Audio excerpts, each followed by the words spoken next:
खबर सबसे पहले आपको बता दें कि पहली लिस्ट जारी कर दी गई है। जी हां, पहली लिस्ट जारी हुई है। आपकी पहली लिस्ट जारी हुई है। ये बड़ी खबर आपको छत्तीसगढ़ से बता रहे हैं। बीजेपी के बाद अब आपने अपनी लिस्ट जारी की है। पहली लिस्ट जारी की गई है। आप पार्टी ने जारी की है प्रत्याशियों की पहली लिस्ट। 10 सीटों पर प्रत्याशियों का ऐलान आपके द्वारा किया गया है। आम आदमी पार्टी की पहली लिस्ट अब जारी हो चुकी है। बता दें, पहले बीजेपी ने जारी की थी प्रत्याशियों की सूची। अब आम आदमी पार्टी ने पहली सूची जारी की है।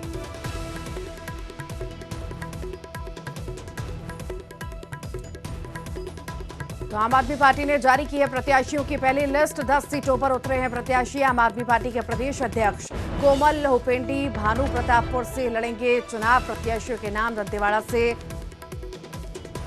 बालूराम भवानी, नारायणपुर से नरेंद्र कुमार नाग, अकलतरा से आनंद प्रकाश बिरी, कोरबा से विशाल केलकर, राजिम से तेजराम विद्रोही, पत्थलगांव से राजाराम लकड़ा, कवर्धा से खड़ग राज सिंह, भटगांव से सुरेंद्र गुप्ता, कुनकुरी से लियोस मिंज शामिल है।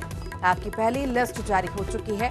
आम आदमी पार्टी ने पहली लिस्ट जारी की है। इससे पहले बीजेपी ने अपनी पहली सूची जारी की थी, लिस्ट जारी की थी, और अब आम आदमी पार्टी ने लिस्ट जारी की है जिसमें 10 उम्मीदवारों के नाम शामिल है। दंतेवाड़ा से बालूराम भवानी होंगे, नारायणपुर से नरेंद्र कुमार नाग होंगे, और भी कई सारी जगहें हैं जहां से नाम घोषित किए गए हैं। अकलतरा की बात करें तो यहां से आनंद को दिया गया है। तो आपकी पहली लिस्ट जारी कर दी गई है।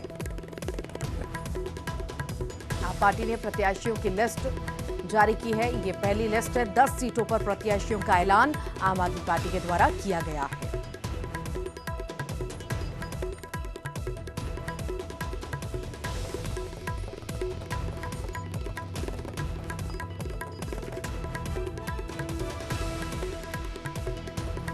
आम आदमी पार्टी ने अपनी पहली लिस्ट जारी कर दी है। ये बड़ी खबर इस वक्त आपको बता रहे हैं। आम आदमी पार्टी ने पहली लिस्ट अपनी जारी कर दी है।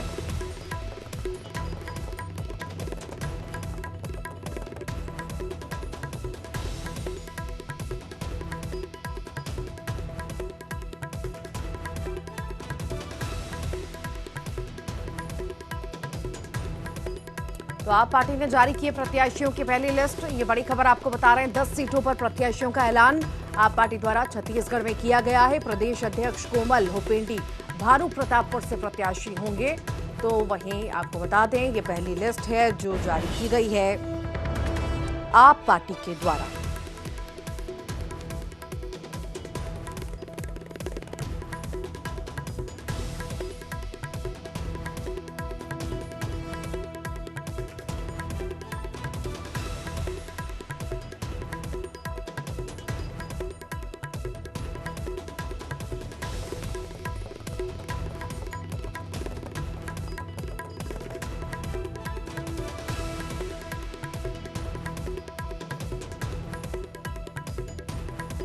तो बता दें, आप पार्टी ने जारी की है लिस्ट।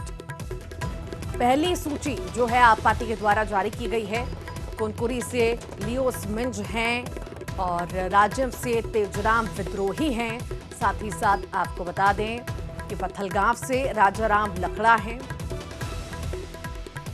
वहीं कवर्धा से खड़ग राज सिंह है। और बात भटगांव की करें तो यहां से सुरेंद्र गुप्ता है।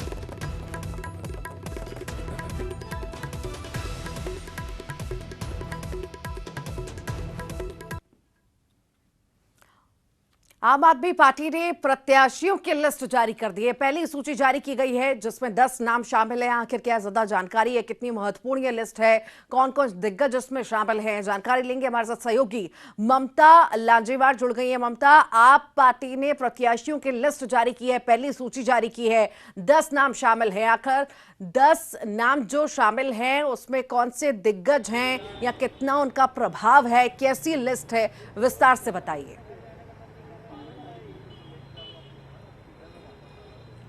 बिल्कुल देखिए, इस वक्त हम सीएम हाउस के सामने खड़े हैं और यहाँ पर कांग्रेस की स्क्रीनिंग कमेटी की बैठक चल रही है और यहाँ पर भी प्रत्याशियों की पहली सूची को लेकर मंथन हो रहा है। लेकिन इसके पहले आम आदमी पार्टी की सूची आई है और इसमें बड़ी खबर यह है कि भानु प्रतापपुर से कोमल हुपेंडी जो आम आदमी पार्टी के प्रदेश अध्यक्ष हैं वो चुनाव लड़ेंगे। और इंटरेस्टिंग इसलिए भी हो जाता है क्योंकि यहाँ पर उपचुनाव हुए थे और सावित्री मंडावी जो है वो काफी लार्ज स्केल से मतों से जीती थी और जो ब्रह्मानंद नेताम है बीजेपी के जो प्रत्याशी उनसे, तो जाहिर तौर पर कोमल हुपेंडी को अगर हम बात करें तो भानु प्रतापपुर में लंबे समय से वो काम करते रहे हैं, तो कहीं ना कहीं आने वाले समय में ये चैलेंजिंग हो सकता है कांग्रेस के लिए। दूसरी तरफ अगर हम बात करें तो दंतेवाड़ा से बालूराम भवानी, नारायणपुर से नरेंद्र कुमार नाग, अकलतरा से आनंद प्रकाश मिरी, कोरबा से विशाल केलकर, राजिम से तेजराम विद्रोही जो कि किसान नेता है उनको टिकट दी गई है, कवर्धा से खड़गराज सिंह को टिकट दी गई है, भटगांव से सुरेंद्र गुप्ता को टिकट दी गई है,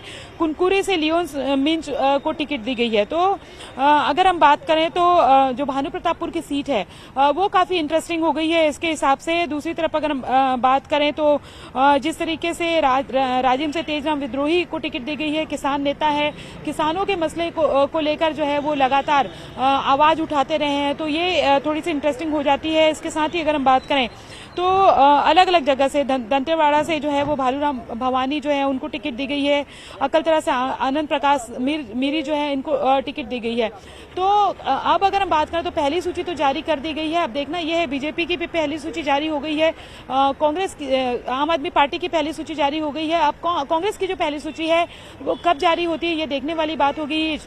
ये जिन सीटों पे नाम आपने दिए हैं, जिन सीटों पे नाम बीजेपी ने दिए हैं, क्या उन सीटों पे अगर बात करें तो कांग्रेस जो अपने पुराने ही लोगों को उतारती है, अगर जिन जिन सीटों पे मौजूद है अभी कांग्रेस के विधायक, या फिर नए चेहरों को मौका देती है, और जाहिर तौर पे अगर नए चेहरों को उतारेगी तो कहीं ना कहीं ये होगा कि उन सीटों पे अगर पहले से कांग्रेस के प्रत्याशी मौजूद हैं तो कहीं ना कहीं चैलेंजिंग जो है वो लग रहा है और यही वजह है कि नए चेहरों को मौका दिया गया है। तो अब ये देखने वाली बात होगी कि आने वाले समय में और निर्दलीय उम्मीदवार जो है वो कहां से कैसे उतरते हैं। लेकिन विधानसभा चुनाव को लेकर अगर हम बात करें तो जो सबसे बड़ा इंतजार होता है वो प्रत्याशियों की सूची को लेकर होता है। और तमाम पार्टियां, चाहे वो ये कहें कि भाई हमारे सामने आप पार्टी कुछ नहीं लगती है, हमारे सामने बीजेपी कुछ नहीं लगती, या बीजेपी के हमारे सामने कांग्रेस कुछ नहीं लगती है, आप पार्टी हमारी कुछ इससे हमारा कुछ नहीं है, लेकिन तमाम जो पार्टियां या निर्दलीय हमारे सामने कुछ नहीं होते हैं, उन सबकी निगाह ये होती है कि कौन जो है प्रत्याशी कौन से खड़े कर रहा है। और अगर प्रत्याशी अगर हम बात करें, भले ही जीतने वाला प्रत्याशी उनको लगता है कि भाई बीजेपी और कांग्रेस के बीच मुकाबला है, या बीजेपी कांग्रेस आप पार्टी और बाकी के बीच मुकाबला है, किसी को लगता है कि ऐसा मुकाबला नहीं है, लेकिन वोट कटने का जो है डर जो होता है, चाहे जातिगत समीकरण को लेकर हो, चाहे सामाजिक समीकरण को लेकर हो, या जो प्रत्याशी होता है उसकी व्यक्तिगत जो छवि होती है या व्यक्तिगत अप्रोच को लेकर होता हो, ये इससे जो है वो काफी फर्क होता है। और ये वजह है कि तमाम जो बड़ी पार्टियां हैं उनकी नजर भी होती है इस पर। जी, सत्ता पर काबिज होने के लिए हर वो कोशिश पार्टी द्वारा की जा रही है जो मुमकिन हो सके। अब बीजेपी के बाद आपने जिस तरह से ये नाम का ऐलान किया है, क्या माने कि कांग्रेस को और ज्यादा मौका मिल जाएगा या समय मिल जाएगा कि और ध्यान से प्रत्याशियों का चयन कर सके? ममता, देखिए अमूमन जो विपक्ष में होता है उसके ऊपर एक दबाव ये होता है कि वो प्रत्याशी जो है वो कोशिश यही होती है कि जल्दी उतारे और उसको बहुत सारा समय मिल पाए। सत्ता पक्ष के सामने अगर हम बात करें तो अमूमन सत्ता पक्ष में जो भी होता है वो एक तरह से वो देखते रहते हैं कि जो है वो सूची किस तरीके की जारी हो रही है।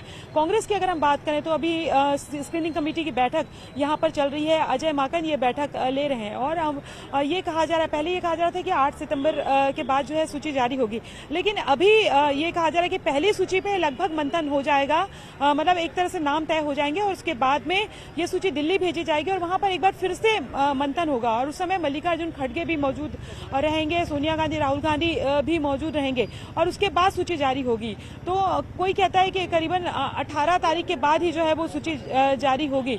हालांकि अभी तक ये कहा जा रहा था कि मल्लिकार्जुन खड़गे की सभा के बाद सूची जारी होगी, लेकिन कांग्रेस की पिछले दिनों जो कुमारी सैलजा ने यहाँ पर बैठक ली थी तब उन्होंने साफ कर दिया था कि 8 तारीख को जो है स्क्रीनिंग कमेटी की बैठक होगी, उसके बाद में जो है वो सूची जारी होगी। तो जाहिर तौर पर सबकी नज़र अब सूची पर है, लेकिन ये ज़रूर है कि वेट एंड वॉच की स्थिति में कांग्रेस नज़र आ रही है। कांग्रेस जो समय ले रही है वो देख रही है कि जाहिर तौर पर वो देख रही है कि कौन कौन जो है वो किस किस प्रत्याशी को उतारता है। दूसरी तरफ अगर हम बात करें तो बीजेपी ने जो पहली सूची जारी की थी, बीजेपी ने क्राइटेरिया बनाया हुआ ABCD, और बीजेपी ने पहली सूची जो जारी की है वो उन जगहों पे जारी की है जहां पर बीजेपी कहीं भी नहीं जीती, यानी कि वहां पर प्रत्याशी को मौका मिल सके कि ज्यादा से ज्यादा समय जो है वो लोगों के बीच जाने का मौका मिल सके और अपनी जमीन मजबूत करने का मौका मिल सके। तो जाहिर तौर पर बीजेपी इस स्ट्रेटेजी पे काम करी। अब आम आदमी पार्टी ने अपनी सूची जारी कर दी है। पहली सूची में 10 लोगों के नाम है, 90 विधानसभा सीट है। तो अभी अब देखने वाली बात ये होगी कि बाकी के जो सूची है वो किस तरीके से जारी करते हैं। अभी कांग्रेस जो है वो पहली सूची में कितने सीटों पर अपने प्रत्याशियों के नाम जो है वो सामने लाती है, लेकिन ये जरूर है कि अभी बीजेपी जो दूसरी सूची जारी करने वाली थी, बीजेपी भी अब ठहर गई है दूसरी सूची को लेकर। तो क्या ये है कि कांग्रेस इस बात का भी इंतजार कर रही है कि बीजेपी की दूसरी सूची जारी हो सके, आप जो है वो और जो सूची जारी करे, तो ये देखने वाली बात होगी। लेकिन अभी अगर हम बात करें तो कांग्रेस की भी अगर सूची की बात करें तो बहुत सारे अभी जो पहली सूची है इसमें ये कहा जा रहा है कि जिन जो सूची जारी की जाएगी उसमें मौजूदा जगह पे जो विधायक मौजूद है उसमें से कुछ विधायकों के नाम जो है वो बाहर हो सकते हैं। दूसरी बात अगर हम बात करें, हालांकि कहा गया कि मंत्रियों के नाम नहीं काटेंगे, लेकिन ये भी कहा जा रहा है कि वो भी इतने ज्यादा सेफ हैं, ये नहीं कहा जा सकता है। जी देखिए, कहा जाता है कि छत्तीसगढ़ में जीत चाहिए तो कहीं ना कहीं नक्सली एरिया की हम बात करें, बस्तर की हम बात करें, जहां पर आदिवासी ज्यादा हैं, वहां पर अगर पकड़ बना ली तो इतना मुश्किल नहीं है सत्ता में आना। क्या करें, क्या देखें, क्या इस पर भी फोकस आम आदमी पार्टी द्वारा किया गया है? देखिए, जो छत्तीसगढ़ में विधानसभा चुनाव होते हैं उसको लेकर ये कहा जाता है कि बस्तर का जो दरवाजा होता है वो जीत का दरवाजा माना जाता है। जिसने बस्तर और सरगुजा जीत लिया वो उस बाकी की सीटें जीतना उसके लिए आसान हो जाता है। तो जाहिर तौर पर बस्तर और सरगुजा में किस तरह से ताकत बीजेपी और कांग्रेस लगा रहे थे वो तो सामने है ही। इसके साथ ही अब अरविंद केजरीवाल भी बस्तर आने वाले हैं, तो जाहिर तौर पर वो भी उस पर फोकस काफी करने वाले हैं। दूसरी बात अगर हम बात करें तो अभी जो सूची जारी हुई है, जिस तरह से कोमल उपेंडी ने कर दिया कि भानु प्रतापपुर में वो चुनाव जीतेंगे, तो चुनाव लड़ेंगे, तो कहीं ना कहीं भानु प्रतापपुर का चुनाव भी काफी जो है वो इंटरेस्टिंग हो जाता है। दंतेवाड़ा में जो नाम आए हैं, अभी अगर हम बात करें। ठीक, बहुत बहुत शुक्रिया जानकारी को साझा करने के लिए। आगे बढ़ते हैं। एमपी में भी आपकी पहली सूची जारी हो चुकी है। आम आदमी पार्टी ने पहली लिस्ट जारी कर दी है। बताते पहली लिस्ट में 10 लोगों के नाम शामिल हैं।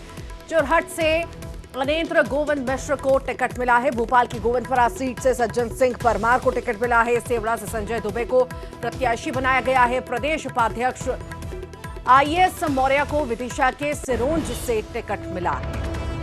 तो छत्तीसगढ़ के साथ साथ मध्य प्रदेश के लिए भी प्रत्याशियों की सूची आप पार्टी द्वारा जारी की गई है।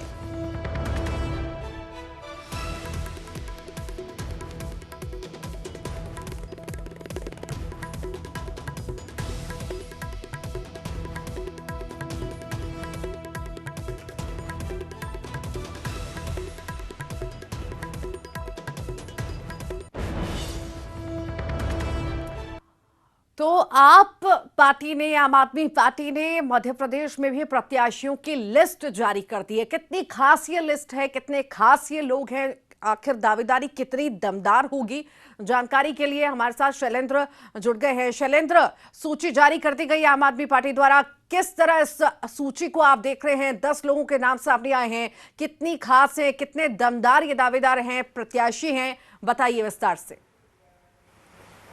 देखिए, बिल्कुल मैं आपको बता दूं कि दिल्ली और पंजाब के बाद अब आम आदमी पार्टी लगातार जो चुनाव वाले राज्य उनमें अपने विस्तार करने का प्रयास लगातार कर रही है। और मध्य प्रदेश में इसलिए ज़्यादा प्रभावी हो जाती है क्योंकि जिस तरीके से मेयर के इलेक्शन पिछले दिनों हुए थे, तो सिंगरौली से जो एक उनकी प्रत्याशी थी वो मेयर पद पर जीती थी। और ग्वालियर अगर बात करें तो लगभग 35 से 40 हज़ार वोट उनके प्रत्याशी ने पाए थे। और ऐसे में अब जो 10 नामों की सूची जारी की गई, जिसमें ग्वालियर चंबल संभाग के भी 2 जिले हैं। बिंद की अगर बात करते हैं तो चुरहट और सिरमौर, 2 दो विधानसभा क्षेत्र वहाँ से आते हैं। इसके अलावा राजधानी भोपाल के गोविंदपुरा और हुजूर विधानसभा क्षेत्र के प्रत्याशी घोषित किए गए हैं। तो अगर प्रत्याशी वाइज अगर हम देखें तो कहीं ना कहीं जातिगत समीकरण के आधार पर ये टिकट वितरण किया गया है, खासकर ग्वालियर चंबल संभाग की बात हो या फिर मालवा जो माफ कीजिएगा बिंद की बात हो, ऐसे लोगों को टिकट दिया गया जो जातिगत समीकरण को साधने की बात करते हैं। अगर देखिए मुरैना की बात करते हैं तो रमेश उपाध्याय को टिकट दिया गया है, जबकि अगर बात करें तो सिटिंग एमएलए वहाँ ओबीसी यानी गुर्जर समुदाय से आते हैं। और बीजेपी के लिए भी ये संभावना अधिकांश ये है कि ओबीसी यानी गुर्जर समुदाय से बीजेपी भी अपना प्रत्याशी घोषित करेगी। तो ऐसे में जो है जातिगत समीकरण साधने का प्रयास जरूर उस इलाके से किया गया है। अगर बात मुरैना की करते हैं तो सुरेंद्र सिंह तोमर को अपना प्रत्याशी बनाया गया है, सामाजिक कार्यकर्ता के तौर पर लंबे समय से वो काम कर रहे हैं, तो ऐसे में उनको वहाँ दिल्ली से प्रत्याशी बनाया गया। उस सीट पर अभी कांग्रेस के रविंद्र तोमर जो है वो विधायक हैं। और अगर बीजेपी से बात करते हैं तो जिस तरीके से गिरिराज दंडोतिया का नाम सबसे प्रबल माना जा रहा है, तो कहीं ना कहीं जो जातिगत समीकरण है वो साधने के इन पूरे जो टिकट अभी तक घोषित हुए उसमें देखने को मिल रहा है, चाहे सिरोंज की बात हो, चुरट की बात हो या फिर जो दूसरे अन्य विधानसभा क्षेत्रों के टिकट घोषित किए गए हैं, खासकर अगर बात करें गोविंदपुरा और हुजूर, तो ये सारे इलाके हैं। तो अगर सबसे महत्वपूर्ण जो बात है वो जातिगत समीकरण साधने को लेकर है। जो लोग और ऐसे लोगों को टिकट दिया गया है जो सामाजिक क्षेत्र में लगातार सक्रिय रहते हैं, तो सक्रियता के आधार पर टिकट दिया गया। देखिए आम आदमी पार्टी के चाहे दिल्ली की सूची की बात करें या फिर उसके बाद पंजाब की जो सूची आई थी, तो जो सामाजिक कार्यकर्ता थे जो लगातार लोगों से कनेक्ट रहते थे, ऐसे लोगों पर पार्टी ने भरोसा जताया था और उसके बाद वही लोग जो है वो चुनाव जीत कर भी आए थे। तो मध्य प्रदेश में भी कुछ उसकी इसी तरह की झलक जो है वो देखने को मिल रही है। जी वाकई देखिए लिस्ट तो जारी कर दी गई है। हम ये भी माने शैलेंद्र की टकराव हमें इस बार खूब देखने को मिलेगा तीनों में ही, चाहे बीजेपी कांग्रेस हो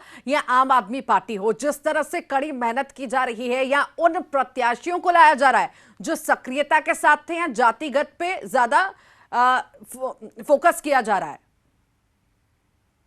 देखिए बिल्कुल आपने ठीक कहा कि इस बार अगर मध्य प्रदेश के लिहाज से देखें तो तीसरे दल के तौर पर जो है आम आदमी पार्टी चौंकाने वाले नतीजे दे सकती है। क्योंकि अगर पिछले अगर चुनाव की बात करें तो बसपा और सपा उतना बेहतर परफॉर्म नहीं कर पाई थी। बसपा के पास मध्य प्रदेश में 2018 के चुनाव में 2 सीटें आई थी और सपा के जो पास केवल एकमात्र सीट थी। तो ऐसे में आम आदमी पार्टी ने जिस तरीके से दिल्ली उसके बाद पंजाब में सरकार बनाई और गुजरात जैसे राज्य जो बीजेपी का प्रबल राज्य माना जाता है, एक तरफा जहां बीजेपी लगातार सरकार बनाती है, ऐसे राज्य में भी अपना खाता खोलने में सफल रही थी। तो ऐसे में काफ़ी संभावना ये मानी जा रही है कि आम आदमी पार्टी जो है वो मध्य प्रदेश में तीसरी पार्टी के तौर पर काम करेगी। कई विधानसभा क्षेत्र ऐसे होंगे जहां भले ही हार वो जीतने की स्थिति में ना हो, लेकिन हार जीत का गणित बिगाड़ने का काम जरूर करेंगे। क्योंकि पिछले चुनाव में जिस तरीके से हम देखते रहे कि बीएसपी और सपा दोनों ही कई विधानसभा क्षेत्र खासकर बिंद की बात हो।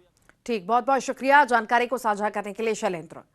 आगे बढ़ते हैं, रायपुर से बड़ी खबर की बात करते हैं। कांग्रेस स्क्रीनिंग कमेटी की बैठक लगातार जारी है। मुख्यमंत्री निवास में ये बैठक चल रही है। अजय माकन की अध्यक्षता में बैठक हो रही है। प्रभारी कुमारी शैलजा, सीएम बघेल मौजूद हैं। Deputy CM T S Singhdeo, PCC अध्यक्ष दीपक बैज भी शामिल हैं। कमेटी के सदस्य नीता डिसूजा और हनुमंतिया भी शामिल हैं। बैठक में प्रत्याशी चयन को लेकर चर्चा लगातार हो रही है। आज स्क्रीनिंग कमेटी की बैठक में तय होंगे पहली लिस्ट के नाम। तय नामों पर दिल्ली की बैठक में मुहर भी लगेगी। मौजूदा कई विधायकों को टिकट नहीं मिलेंगे। सूत्रों के हवाले से ये खबर है कि पहली लिस्ट में कुछ विधायक टिकट की दौड़ से बाहर हो सकते हैं।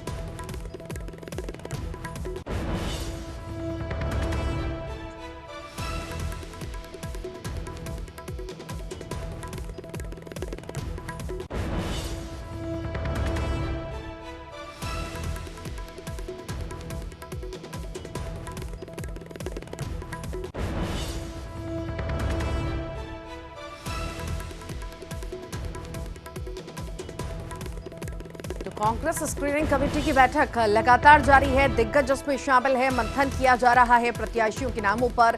साथ ही साथ ये भी खबर है कि जो एग्जिस्टिंग विधायक हैं उनके टिकट कट सकते हैं। नए लोगों को जगह मिल सकती है, नए चेहरों को जगह मिल सकती है। मौजूदा कई विधायकों को टिकट नहीं मिलेगा। पहली लिस्ट में कुछ विधायक टिकट की दौड़ से बाहर हो सकते हैं। कांग्रेस स्क्रीनिंग कमेटी की बैठक लगातार जारी है जिसमें दिग्गज शामिल हैं। स्क्रीनिंग कमेटी की बैठक में तय होंगे पहली लिस्ट के नाम। बता दें पहली लिस्ट है जारी की जाएगी। आज स्क्रीनिंग कमेटी की बैठक में पहली लिस्ट के नाम तय हो जाएंगे। तय नामों पर दिल्ली में बैठक होगी और उसमें मुहर लगेगी। मौजूदा कई विधायकों को टिकट नहीं मिलेगा।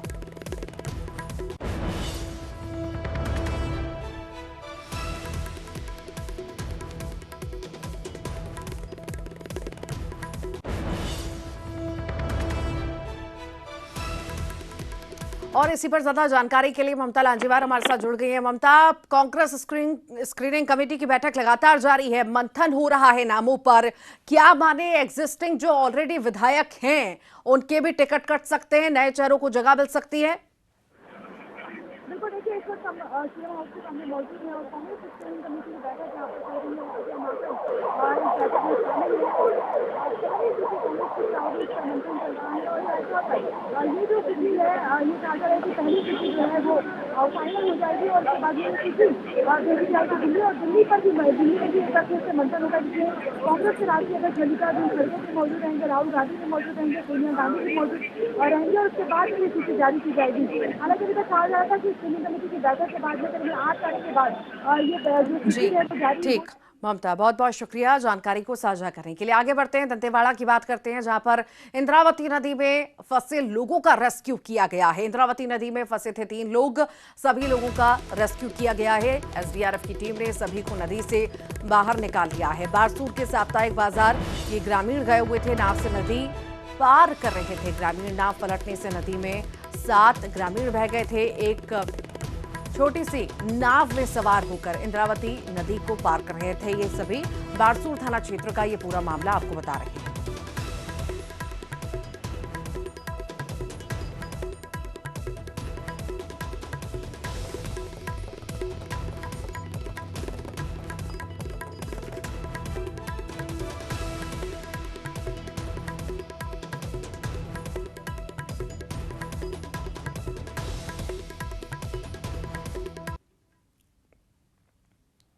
मुरैना की बात करेंगे। सीएम शिवराज की जनसभा है, बारिश में भी नहीं रुकी है सीएम शिवराज की सभा। जन आशीर्वाद यात्रा के दौरान सीएम की जौरावी सभा है। मंच पर पहुंचे ही तेज बारिश शुरू हो गई। सीएम ने बारिश में सभा को संबोधित किया। जन आशीर्वाद यात्रा के दौरान बारिश होने लगी, मंच पर पहुंचे सीएम और बारिश बहुत तेज हो गई। सीएम ने बारिश में भी संबोधित किया है जन आशीर्वाद यात्रा को।